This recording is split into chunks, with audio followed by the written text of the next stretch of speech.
Hello and welcome to yet another episode of Meet the Characters from the Adventures of the Windswift. Today we are joined by Freddy, who plays the insidious, the subversive, the slithery almost character of Grehim.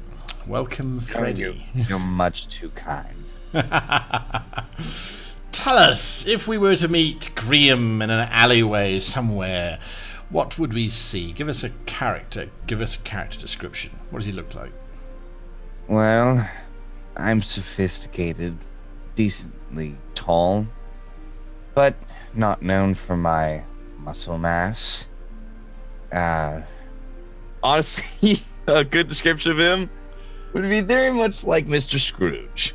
He is tall, but he's a bit hunched, and he looks very like, he's not old, but he's very skinny.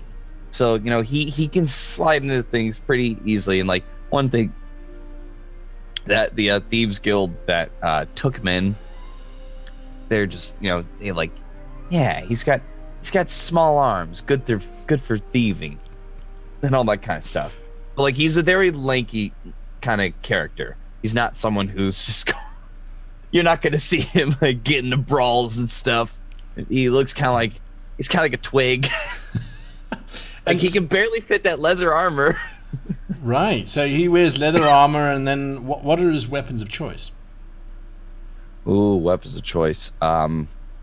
He definitely he loves the rapier and the dagger, and he loves, if he can, like he'll kind of stick with the rapier because it's good for a reach and a parry, and it's good to jump in, stab, and come back out. He's not someone who's going to be like, you know, staying in and slashing and for, you know, the thrill of combat. He's very efficient. That's why he likes to attack like at ankles and at the armpits, try to get those nerves and try to get them to bleed as quickly as possible.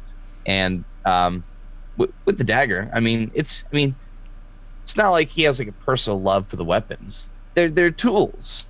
They're tools for him to get the job done as soon as possible so he can move on. Wow, he sounds like a wonderful guy.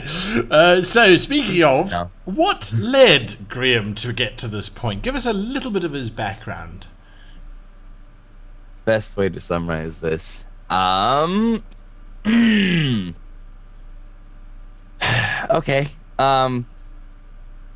Just like, you know, viewers, Grehim, there's a big part of this stuff that I will tell you that he doesn't really know about.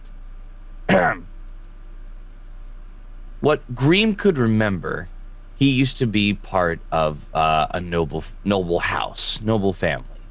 Grehim Swede.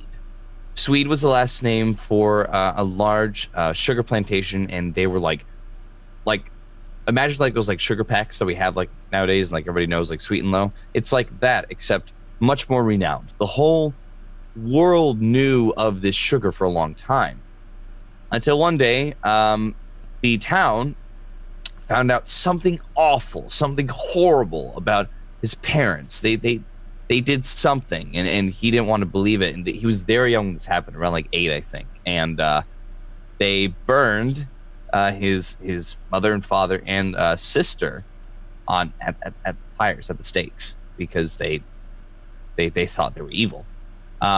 So Grehim was left to live, and he had to take care of his own estate until this beautiful woman, and he can't remember her name, doesn't really know her, but of red hair and blood red lips, like, you know, tried to befriend Grehim, but in turns actually tricked him.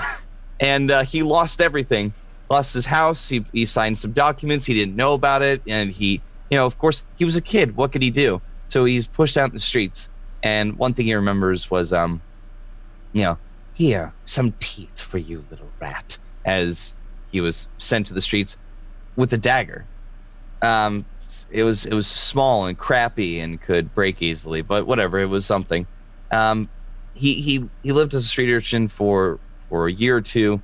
And he got pretty good at pickpocketing, and he dipped his hands a little bit too deep in the back of a pocket of an assassin known as Jagger.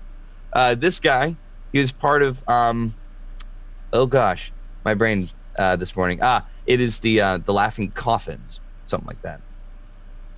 Where they're a well-known organization for doing lots of shady stuff, but Jagger found his pickpocketing skills to be very, very useful, and he thought, wow, this kid's like, he's pretty young and he's already doing stuff that's like pretty advanced. All right, I'll take you on, kid. And for a few years after that, he learned how to become, how to become like this rogue and how to defend himself with a bit of a parry, yes, with the rapier and all that kind of stuff. And he was going to be fully initiated into this guild until he fell into a deep hole and he found something very ominous, very strange. This tome that looked like it should have been really old, but still looked brand new. But down in the city's old catacombs, in the arms of a skeleton. I think it's the one behind a guy's head. Yeah, it looks familiar. But after all of that, he when he found something of power, it's a book of names, and he found it to be interesting, something he could study.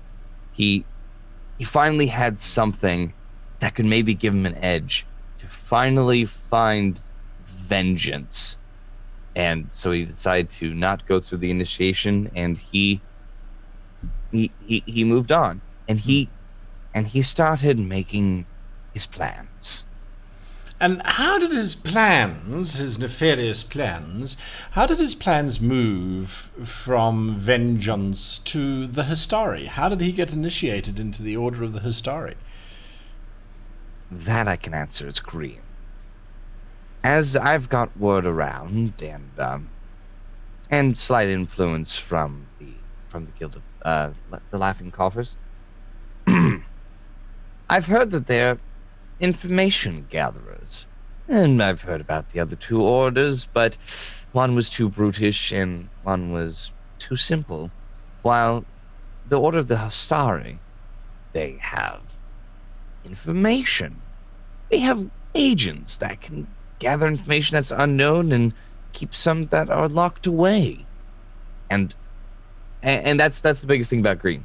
Grehim doesn't know why his parents were burned at the stake. And at the time, no one would tell him why. They didn't want him getting ideas. In fact, the town itself, they wanted to keep its reputation. It's a high-class, not really town, city. High-class city that didn't want anyone knowing what happened because it's a city of major nobles, major trade. And they're just like, it's like if a terrible, murder or something happened. It's not like, a place wants to openly advertise, like, oh yeah, people died here. They still want to have, right? They still want to have trade and stuff. So he found the story about making some connections with the guild through them to find them, and started making plans, knowing that the story is a main source of information. And off of that, he found a capable group of people, which he's only half right. Well, if you want to see how Grehim's plans unfold, you can join us weekly for releases of the Adventures of the Windswift here on the channel. And season 1's just wrapped up, where Grehim was in a precarious situation but managed to weasel his way out of it. Only now you always do. Only now to have launched into season 2, where fingers are being pointed, and yet none are being pointed at Grehim yet. So until next time, thank you for watching. Goodbye.